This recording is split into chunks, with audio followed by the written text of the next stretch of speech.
Call the meeting to order. I can begin with the invocation. Let us pray.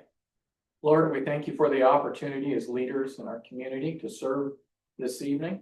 I pray that you would give us the wisdom to listen, the strength and discernment to hear things and make wise decisions for our community.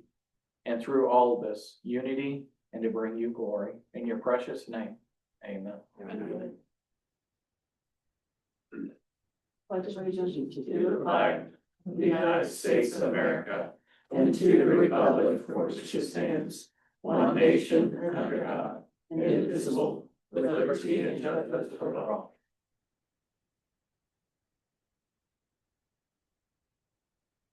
Are there any changes to the agenda this evening? Move to approve the agenda. Second.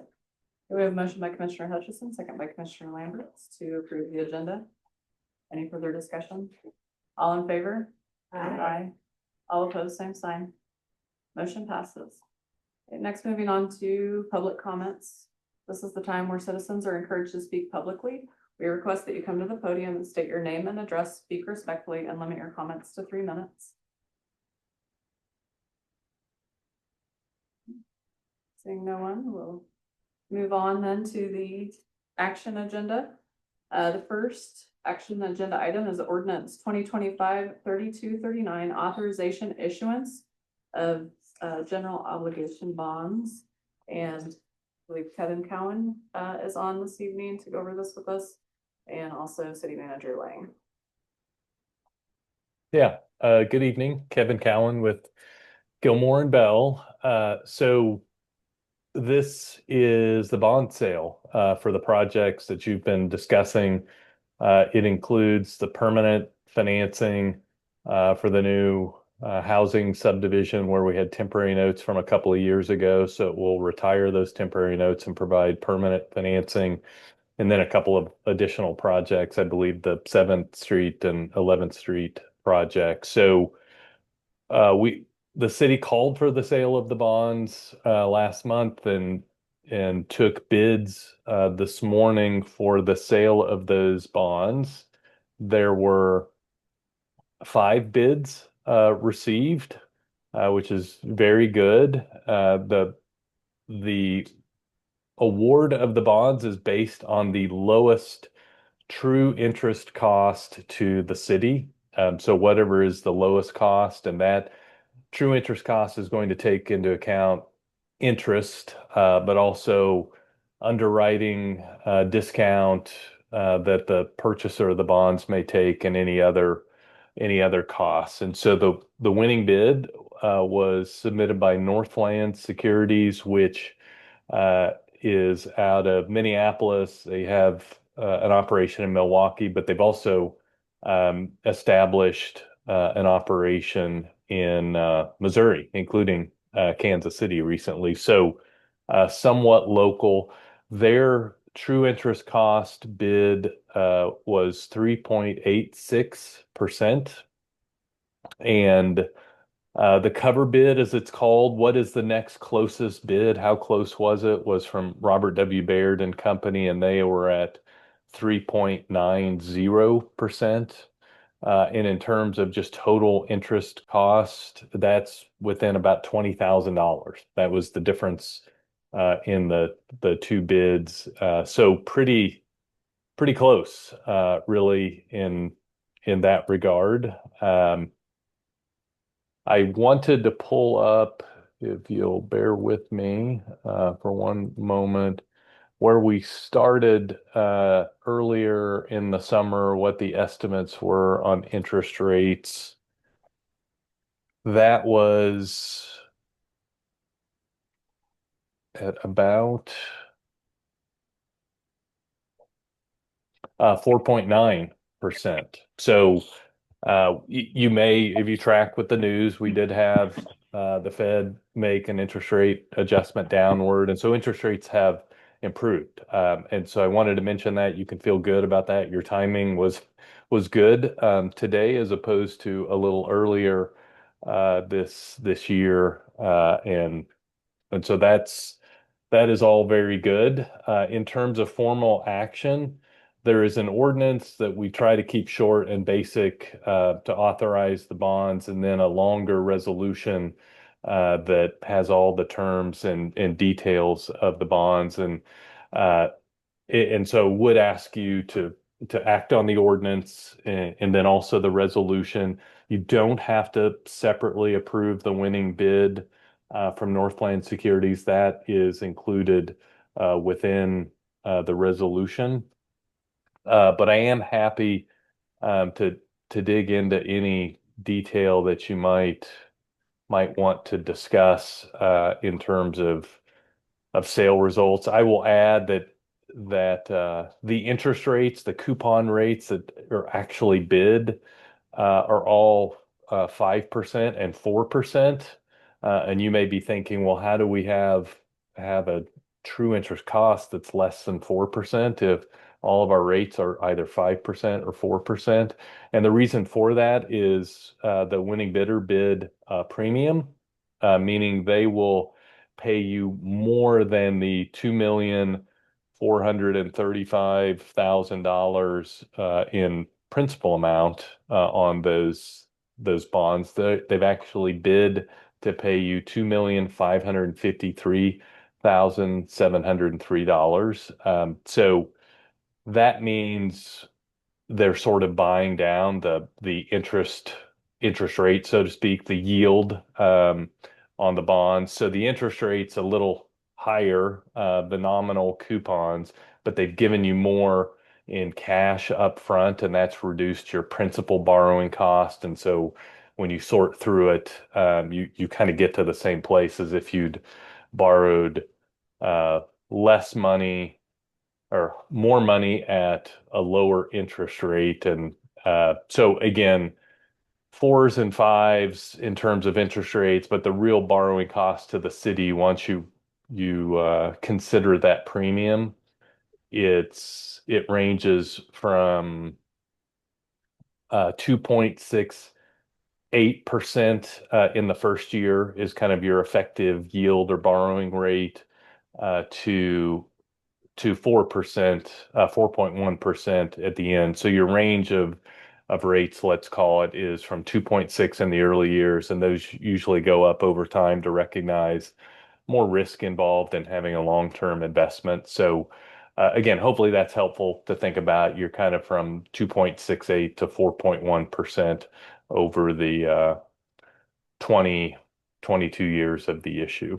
So again, I'll stop there for any questions or discussion that you may have.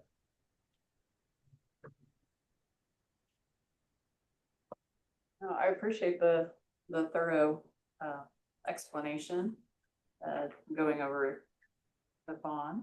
Does anybody have any additional questions? Just encouraged with the lower rate. Absolutely. We do appreciate a lower rate, which I know you didn't have anything to do with that specifically, but we still appreciate it. Yeah, sorry, it's been a good process. You could feel good about the bond rating that you got, and then obviously 5 bids and good bids at that all indicate the market views what the city is selling and what it is doing in a favorable manner. I move to approve ordinance 2025-3239. Second. We have a motion by Commissioner Hutchison, second by Commissioner Wentz to approve ordinance 2025-3239. Any further discussion? All in favor? Aye. All opposed, same sign. Motion passes. And next we have resolution 2025-2212, authorization sale of general obligation bonds. I move to approve resolution 2025-2212. We have a motion by Commissioner Lambert, second by Commissioner Hutchison to approve resolution 2025-2212. Any further discussion there? All in favor? Aye. All opposed, same sign. Motion passes. Thank you for being on this evening, Mr. Cowan. Yes. Thank you all. Okay, next we have the minutes of September 17th, 2025 meeting. I move to approve the minutes of September 17th, 2025. Second. We have a motion by Commissioner Wentz, second by Commissioner Hash to approve the minutes from September 17th, 2025. Any further discussion? All in favor?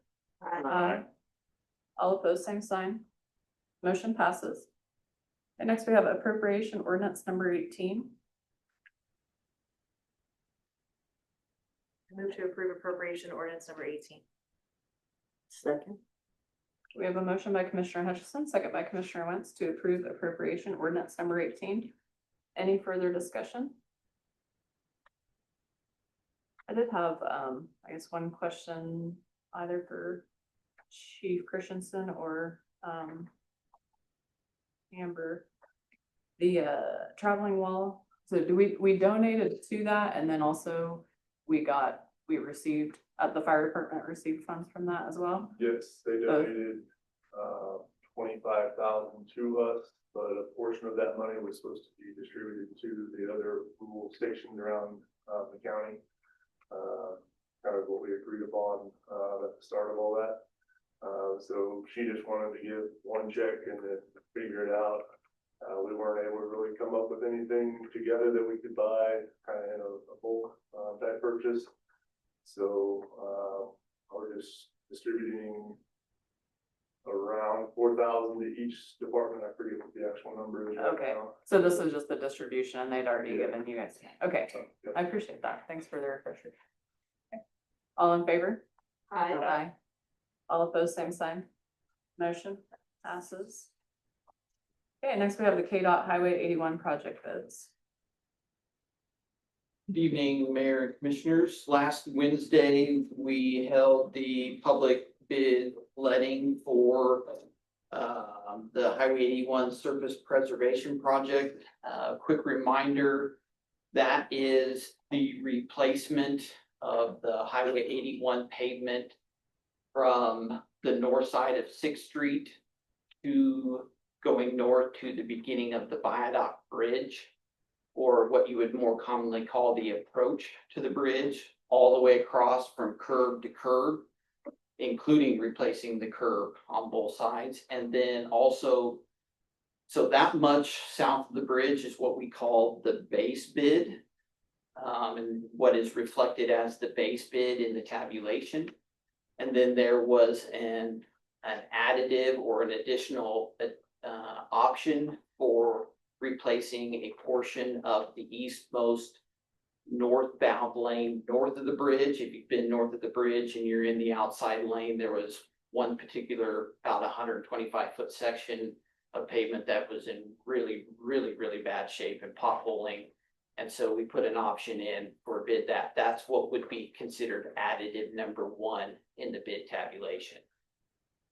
So we had 2 companies submit bids for the project: Smoky Hill LLC out of Salina and Boats Parga Construction out of Mound Ridge. Most recently, you're familiar with Boats Parga. They did the lane replacement on the south end of town. They also did the airport project. Smoky Hill has completed projects successfully in Concordia previously. One of the most recent ones you would think about would be the downtown alley project between 5th and 6th Street. They did that project for the city of Concordia as well. Both of them reputable companies, both of them known to produce quality work. So then we get to the actual nuts and bolts, the numbers of what they submitted. Before we go over those, I will remind you that this is being funded on a cost share through KDOT.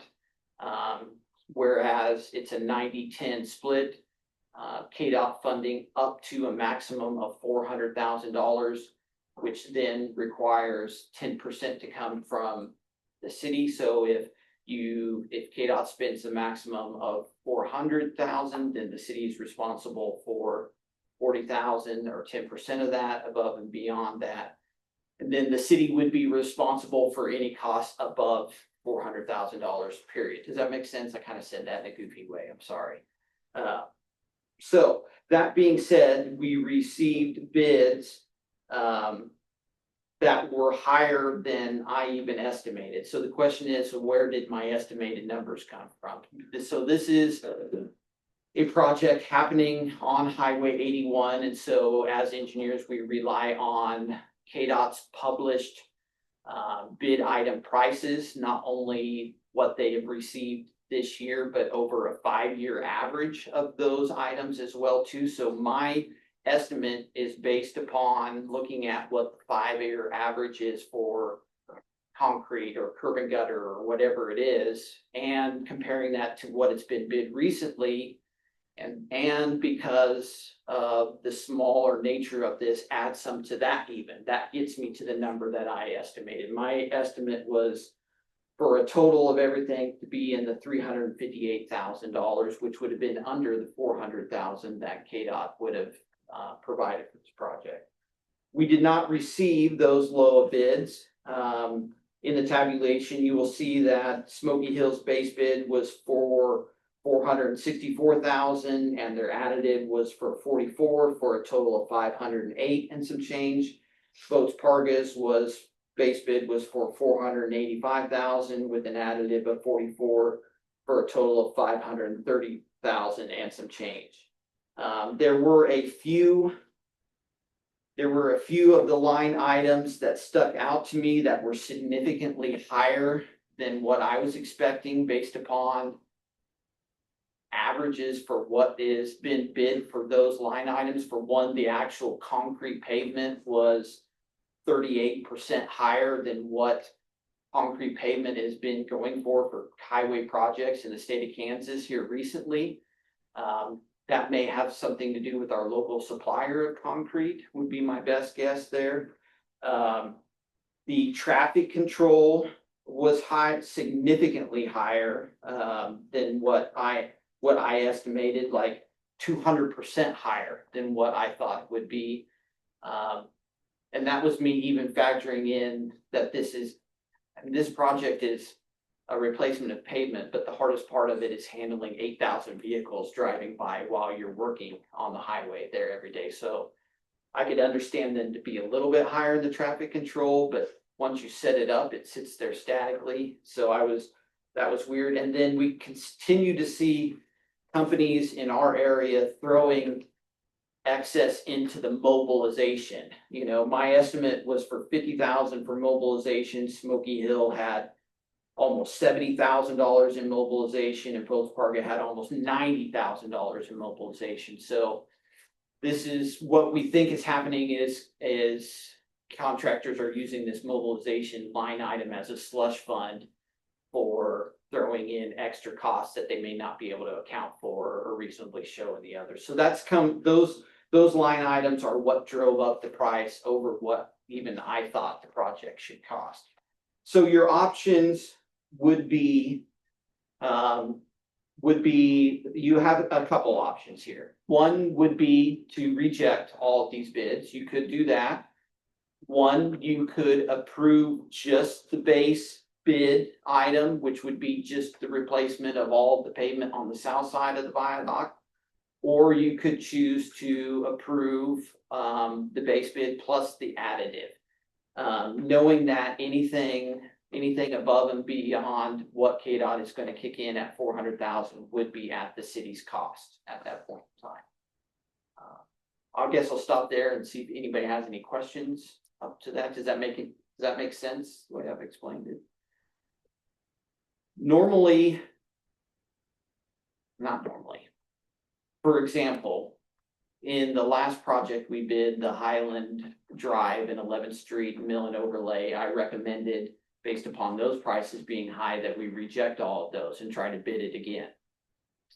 Part of that was knowing that the pavement we have up on Highland and 11th was going to sustain traffic to a point in time where we could get to it later.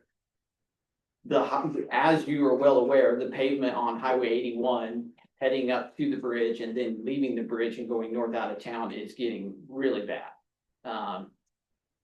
And getting worse every day as 8,000 more vehicles every day travel upon it. And so that is why my recommendation to you would be, if the city is willing to cover the cost, to accept the base bid, the lowest base bid from Smoky Hill for 464 and change, and let's at least get done the portion south of the bridge, and then look for another KDOT cost share program to take on another project north of the bridge and address those in a separate project. And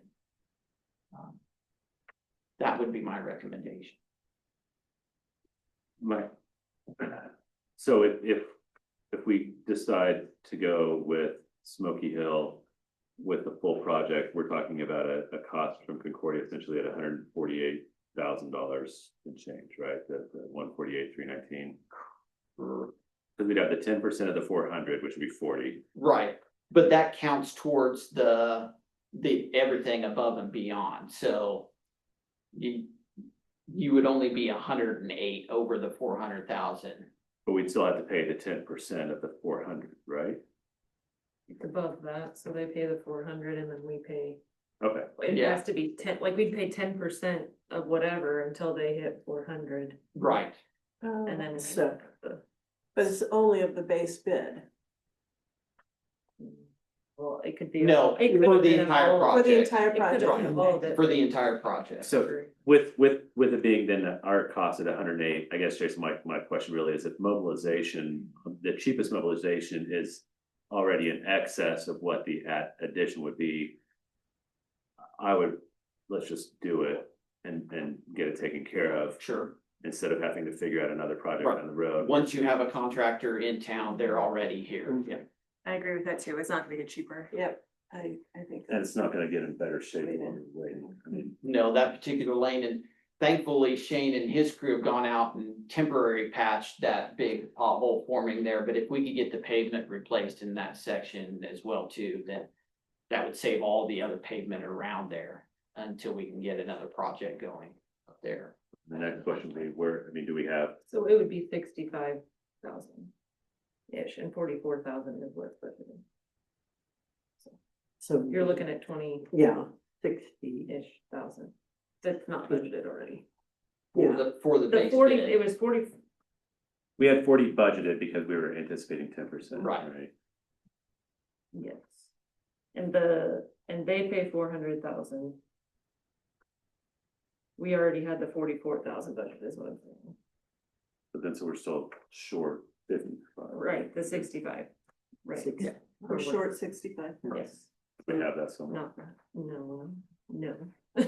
That's what we'd have to look at our CIP projects and move things around, basically.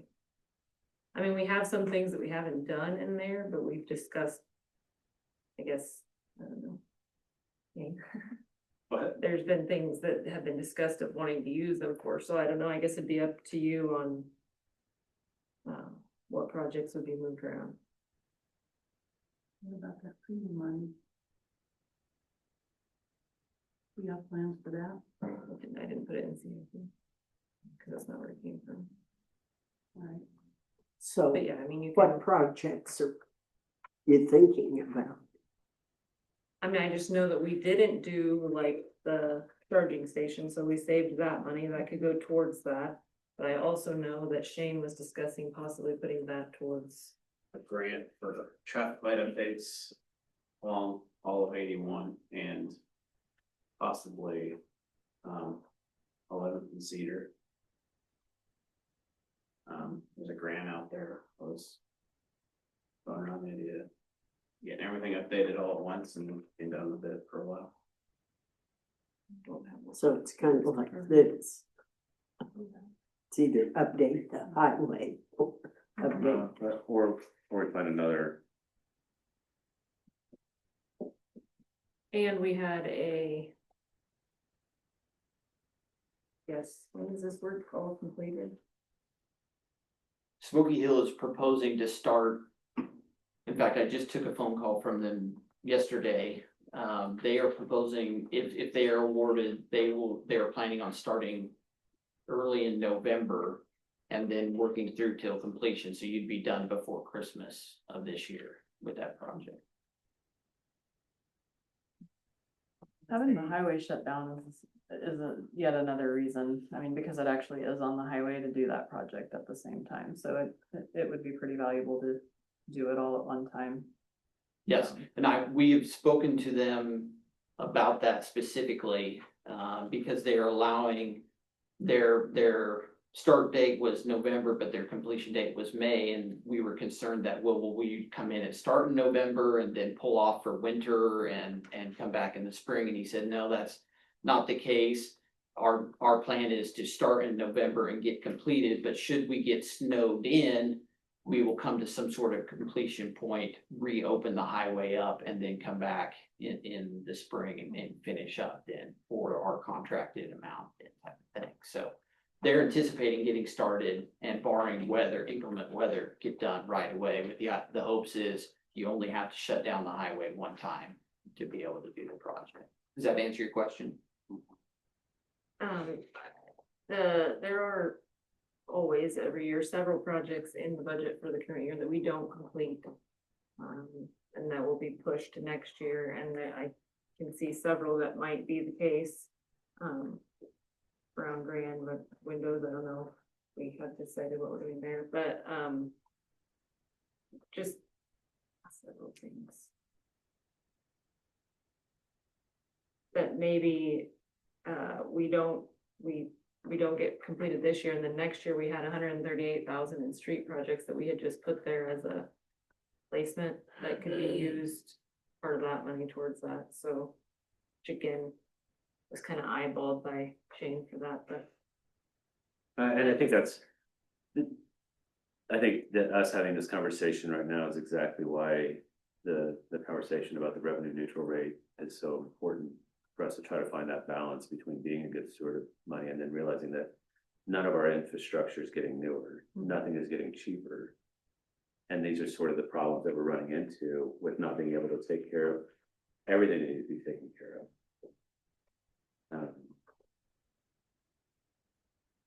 But the east, that lane's not going to get any better. It's only going to cost more for them to come back. This unfortunately is the nature of infrastructure, right? Right. So I feel like we're in a spot where I want to move forward with the grant too. I like the idea of that. I think that would make a lot of sense. I think it'd help improve the flow of traffic, I guess. So maybe we do look at pulling money from one of the projects that we haven't completed yet, pushing it up into next year and then using some of that money. I don't know that we'll ever have enough money for you to get all of the projects. I understand that, and I haven't put in the application for it yet, so I mean, I still want to support you doing I it. got the numbers, I'm just waiting, so. If we did this, I would still encourage you to move forward with that. Oh, I will. Okay. I don't want this to be a detriment. Don't worry about that. Good, good. Then I would move to approve the bid of the construction of a new pavement on the north and south side of the viaduct from Smoky Hill LLC for $508,319.45. Second. We have a motion by Commissioner Hutchison, second by Commissioner Wentz. Any further discussion? All in favor? Aye. All opposed, same sign. Motion passes. Thank you, commissioners. I will notify Smoky Hill of the award. The next step will be contracting with them and getting their bonds in place. Like I said, they are hoping to start in November. And you'll know when they do because there'll be a lot going on down there in that intersection. Yeah, that's it. Thank you very much. Thank you. Next, we have the part-time animal control officer.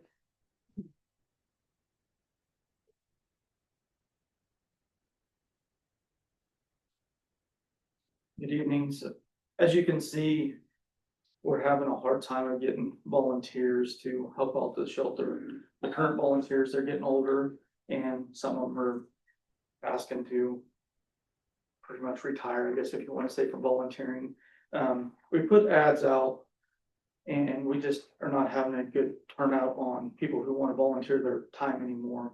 So talking with Jody, she asked, we kicked around the idea of trying to hire a part-time officer who can work 20 hours a week to help her with, so she doesn't have to work every weekend and go out to the shelter and feed every weekend. And it usually takes a couple hours to feed and clean and everything else. So with this proposal, it be to hire a part-time officer at 20 hours a week. And that would be an annual salary of $18,543.20. And to include those duties would be to go to the shelter, clean, and if there's any doctoring need done, sickness or whatever, to be able to help the animals out. And then also just give Jody some relief so she has a weekend off, so she's not working 30 days straight. So we do have one person in mind that has already showed interest in the part-time position, but we have not opened it up yet to, without approval, to see what kind of candidates we can get approved, something like this. Now, we put this in the budget for next year, right? And this year, Oh, and, to begin. okay. Months ago, so. Yeah, it's in there. Would this be a, benefits as well? No. No benefits for part-time? not Just for straight this. part-time. Yeah. They have to work at least 20 hours to get it. Over 20 hours to get like even half-time leave time and that Okay. thing. Thank you. I guess, do you have any questions? But I tried to explain everything in this memo the best I could. I do know that, you know, there's definitely weeks that Jody's worked every weekend. She comes to work on Monday. She's very overwhelmed because she's worked all weekend and it wears you out. So, and the shelter is maintaining, I mean, I think we're 3/4 full at this time. I think we have 6 dogs and I don't know how many cats we've got now, but we've been averaging that for about the last year now. So it's been steady. Sounds like it's necessary for sure, with the workload that one full-time person has. But also hope that we can broaden our scope for volunteers, just because that's still gonna be a necessity. No, absolutely. And by doing this doesn't mean that I want to get rid of the volunteers by any means. I would like to still advertise and see if we can get some volunteers that would love to help out. I mean, we'll take all the help we can get. But meanwhile, I think, you know, maybe if we could get a part-time person in there to help her out, give her some relief, I think that would be great. Is this part of your, does the city have this as like, community service opportunities too? Like, you know, there oftentimes I know that there will be people that contact the city and ask if there's community service opportunities. Yeah, I mean, Like if any, cages. yeah, if anybody contacts us, that would be one area that we would, Okay, yes. I think maybe just having the front desk is an immediate thing would be helpful.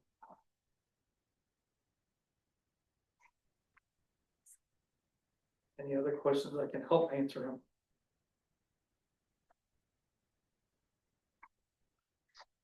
I move to approve the creation of a part-time animal control officer position. Second. I have a motion by Commissioner Hutchison, second by Commissioner Lambert, to approve the creation of a part-time animal control officer position. All in favor? Aye. All opposed, same sign. Motion passes. Thank you, guys. Next, we have the Brown Grand Theater exterior wall repair. Mayor and Commissioners, thank you for allowing me to visit with you via Zoom. Are you able to hear me okay? Yes. Okay, great. As you can see from the memo, for the last couple of years, we've been working with American Pest Management out of Manhattan to try to address some bat sightings. We continue to have bat sightings and droppings within the Brown Grand Theater, and each time we bring out American Pest Management, they are under a warranty program right now. They help us search for additional entry points and help to eradicate bats in that way. We've made several repairs over the last couple of years. The next area that they think the bats may be coming in are in openings between the bricks that are behind the gutters up at the top of the east and west exterior walls. Since the exterior building envelope is the responsibility of the city to maintain, we're bringing this to you this evening to ask for your permission to go ahead and proceed with the work. While the dollar amount falls below our $10,000 desk threshold to be able to authorize, the funds that we've identified to perform this work are already allocated within CIP for boiler repair and replacement. If you'll recall, we had $60,000 allocated for boiler repair and replacement within CIP. We've only used a portion of that because we had kind of a plan B option option to install some humidity sensors and some VFDs to address the near term. And then if the humidity sensors later on indicate that we might have some boiler pipe repairs, we'll be able to better pinpoint those repairs and repair only what's necessary instead of spending a lot of money to replace everything all at once. So what we'd like to do is use the unallocated portion or the unused portion of those dollars that are allocated to address these repairs, and wanted to make sure that we had your permission to do that before we proceeded. The work does involve high work. We did go and get a quote from Eco Solutions, as they had already done the roof replacement for us a couple of years ago. So they're already familiar with that work and how the roof comes over the edges at that point by the gutters. They'll go up, they'll take off the gutters, they'll examine the walls, see what needs to be repaired, repair as necessary, and then reinstall the existing gutters back in place. From the investigation work that's been done, we know that there's some cavities inside those walls, and we believe that if the bats are coming in those openings, they're crawling down the cavity in the wall and then getting inside that way. So if we're able to repair any of those entry points that are behind those gutters and put the gutters back up, we should be able to eliminate that as a potential entry point for the bats.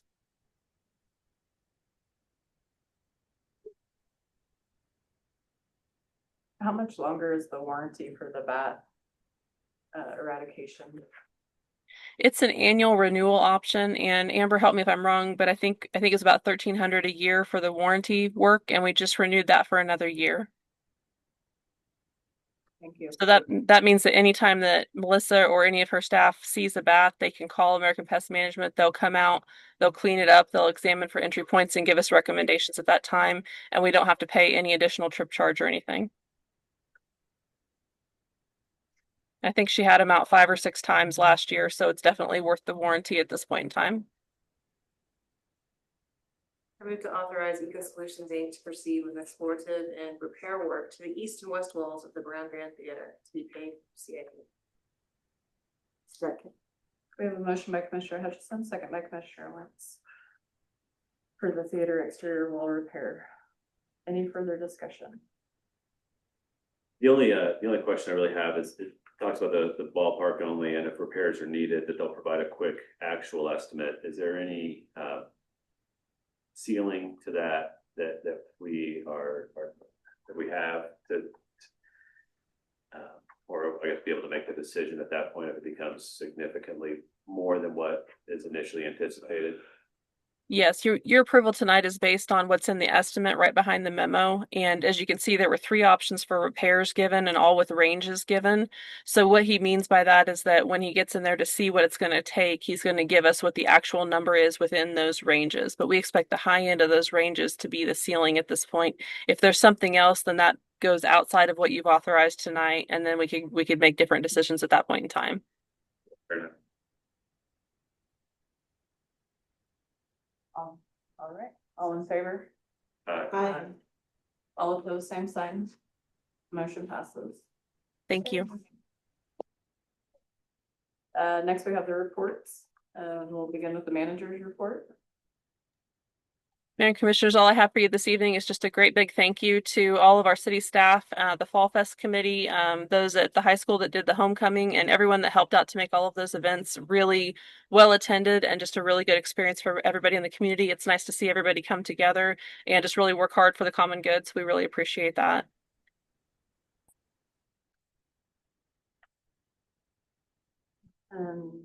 Thank you, Amy. Do we have any staff reports this evening?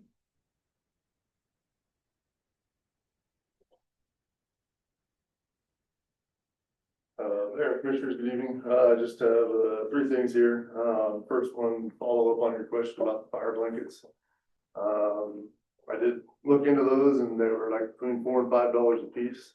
And we did have some money in our fire prevention funds. I was able to purchase actually quite a few of them to hand out at our open house that we're going to have on October 12th. But I won't give all of them away at that point, but we'll be able to distribute them throughout the rest of the year. Other thing I've got is tomorrow I'm going to be sending out an opening for bids for another ambulance delivered in July of 28. I'm trying to extend it out there quite a ways to see if we can get more bids from other suppliers that weren't able to supply last time. And hopefully should have that for you on November 5th, that meeting. The last thing is on October 1st, there's what's called a Medicaid extender for ambulance billing. And what that does is it added an additional percentage to ambulance bills that Medicare would pay out. I don't know when they started it, but I do know it's sunsetted on October 1st. And with the government shutdown, there was no extension to it or anything.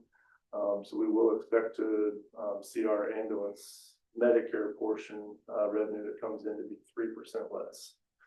We're in the rural bracket. So it's 3%, not real bad when you consider if we were super rural, we'd be losing 22%. So some services out there are going to get hit pretty hard.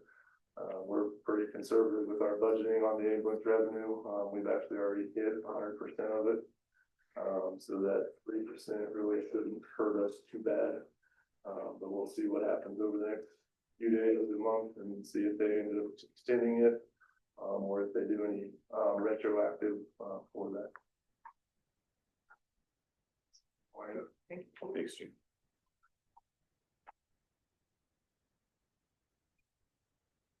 As it's October already, let you know we're getting ready to have our third annual s'mores and movie night down the plaza on October 23rd. Hopefully we have a third year in a row of good weather. But we'll have a makeup date for the following week, just in case. But we'll be showing the movie Goosebumps this year. So it's a good family community event, and want to invite everybody out to it, whether you like s'mores or not, but it's a fun night. So we're looking forward to that.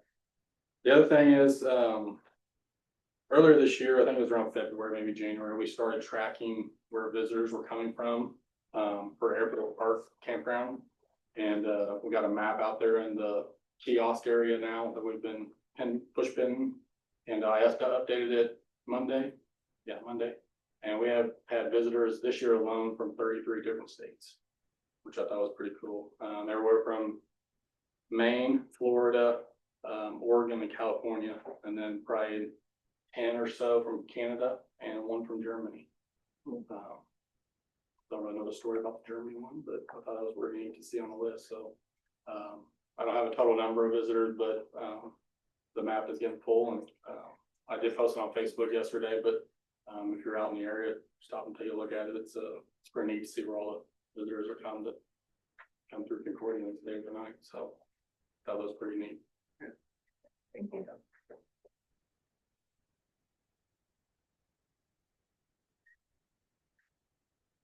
All right.